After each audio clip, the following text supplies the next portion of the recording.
the Hudson family. I can still hear the southern winds.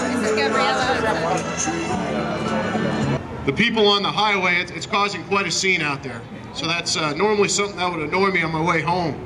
But today, seeing that is, especially on this day that marks such a tragic day, it really, really makes me feel good. It makes me feel confident that our American people, especially our local people here where I'm from, are out supporting the troops, remembering this day and its significance.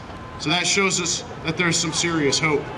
And we talked about combat tours, we talked about all other stuff.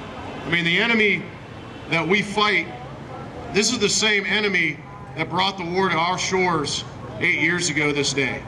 So that's something that none of us in the military wanted to see happen. And we know our war on terror basically started a long time ago. All right, for us in the military, especially in the Marine Corps, we know those beginnings back in 1983 in October, the bombing of the Beirut barracks killed 284 U.S. Marines and sailors. And of course, after that, we've endured attack after attack. 1993, the first attempt on the World Trade Center, of course, in 2001, 9/11, we know what happened. But seeing that happen to my American citizens was absolutely devastating. So of course, at the time I was training recruits, I was in a hurry to get into a theater of engagement, to get to either Iraq or Afghanistan, wherever the enemy was fighting us. So the old saying, be careful what you wish for, you just might get it, actually came true. So it was basically went on a 5 to 6 year cycle of repetitive deployments over there. But there's one thing that I learned over there, and that is, yes, there's a determined enemy. There are people out there that definitely want to kill us, destroy our nation and everything we stand for. And I also realized kind of what those people were all about. And it was more of a, at first I thought these were disenfranchised, disillusioned young men who were willing to blow themselves up, to willing to kill civilians, to further their agenda. Then I realized it was more of a cultist sort of thing. Imagine the Manson family with international connections. And that's kind of what you have.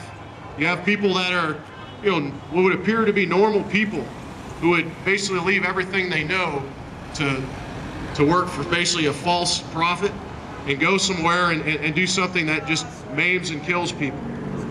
Something that definitely seems unimaginable. When you go out there and you look these people in the eye, you see them on the battlefield, you realize how determined they are. So I remember thinking back, I had 2 family members I was concerned about. They were in the DC area, actually one was in high school at the time, he's in the Army now, and his father was at the War College there at Fort McNair, and they could hear the aircraft fly overhead as it crashed into the Pentagon. Literally flying over the high school where my cousin Michael McCauley was a sophomore there. Now both the colonel, his father, who was the student at the War College, and the son, who was a sophomore, both currently serve in Iraq. One's a colonel, one's a second lieutenant.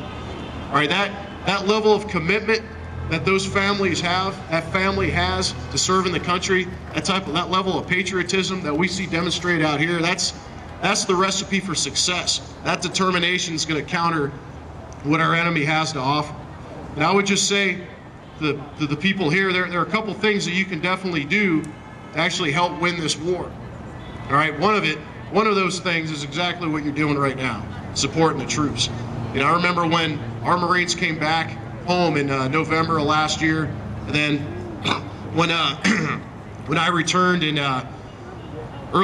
previously that year from Iraq, and of course we were living in Hawaii at that time, and I got an opportunity to come back home. We saw the Blue Star moms, okay, Gold Star moms that are out there. We saw the Patriot Guard riders, of course, American Legion, various veterans organizations from all over coming to welcome us home. That's something we didn't see when our Vietnam veterans came home. Okay, so now what those groups are doing as well is they continue to welcome home those who did not receive the same kind of welcome home that I received on numerous occasions coming back from Iraq. So keep doing what you're doing. That has a meaning beyond what you can possibly fathom. What that means to us, knowing that whether I come home alive or otherwise, that you people will be here to honor us and support us. Guys like Spike, all right, guys like General Helix will be out there. The Lafayette Flag Brigade that's out here. I mean, all those people that were there to honor Captain Howlett, who unfortunately was killed on August 25th in Afghanistan. We celebrated his funeral and we honored him last Saturday. Those types of people, definitely inspire me to continue to serve. That's important because I definitely need to continue to serve. And those of us with experience need to take our experience back to the battlefield because the war is far from over. And then the other thing I would tell you to do is remember this: the enemy is here. The enemy is not just overseas. The enemy is tied into our criminal networks. The enemy is here in America. All right, remember to support your men and women in law enforcement. Okay, we have dangerous people that are out here that are killing police officers.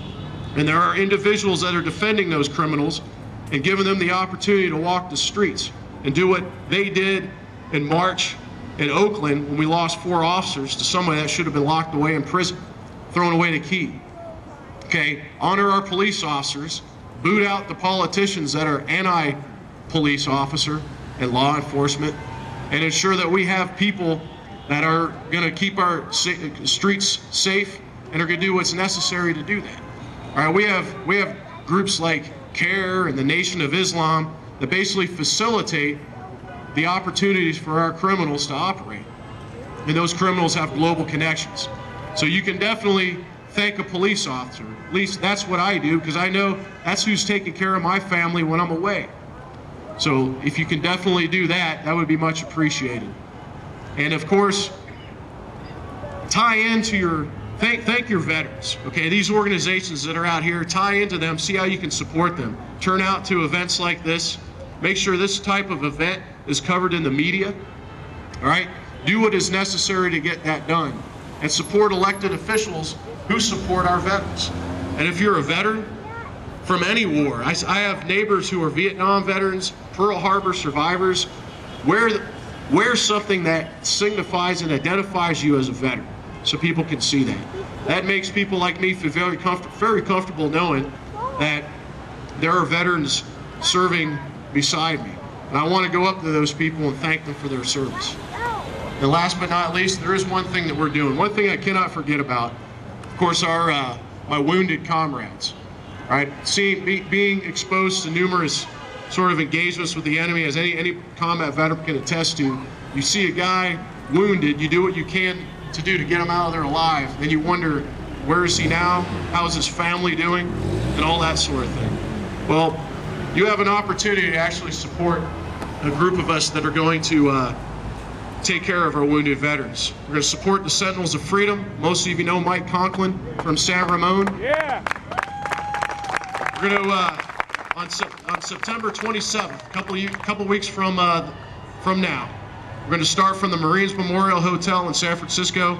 We're going to ride bicycles, that is, to Camp Pendleton. We're going to do that in about the course of 7 days. We have a website. It's www.thecaliforniatour.org, and that basically that website is self-explanatory. If you want to do something for our wounded veterans, one of whom is actually riding in that race with me, named Angel Gomez. Some of you know him. Then please take a look at it. See if you can help us out. Ladies and gentlemen, thanks for giving me the opportunity to address you today. God bless you. And carry on the fight. Appreciate it.